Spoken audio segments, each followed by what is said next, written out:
PEGI 18.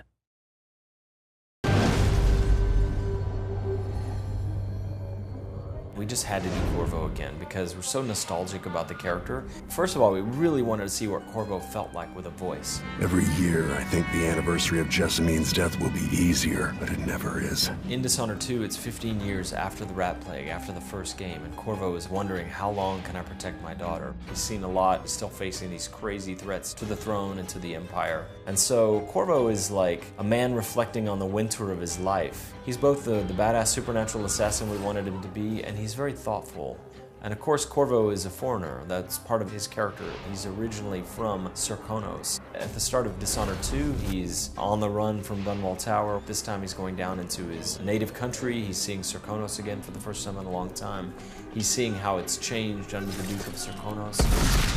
And so it's a land that's familiar to him and unfamiliar at the same time. Corvo comes back with all his powers, and what we wanted to do is not only put them in the new engine, but also find interesting tweaks or improvement to them. It's interesting to look at Corvo's powers. He was a guy who was marked by the outsider during the rat plague when half the city was dead by plague. And so he has Devouring Swarm. You can now upgrade it so that you have 2 swarms of rats and larger swarms of rats.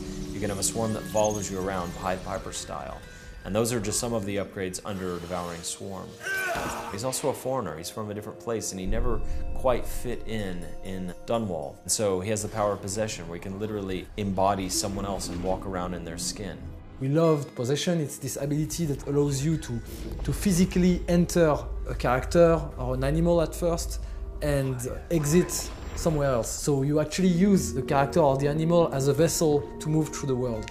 And we added some upgrades that allow you, for instance, to chain hosts. Another cool kind of weird upgrade is that you're now allowed to possess corpses if you choose this upgrade. Suddenly it's not about movement, it's about creating hiding spots for yourself. Each time you knock someone down or you kill him, it becomes a hiding place. What the? One of Corvo's classic powers that fans absolutely love because it's so crazy over the top is bend time. Initially, he has the ability to slow time, and then he can upgrade it so he can stop time altogether. This time we also allow you to spool time forward a little bit. Pressing a button or pulling a trigger, you can allow it to advance a little bit until things get exactly into the position that you want. It's very powerful.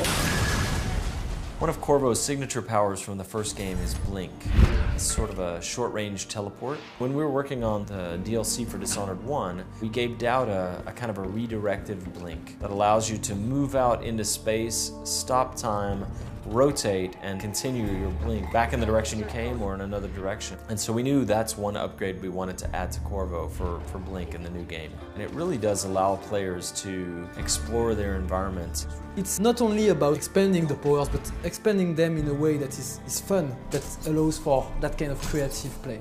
Plus the new system for the supernatural powers, where we give upgrades for all of them and allow the player to go deeper on those and explore those mechanics and how they interact with stealth in combat situations.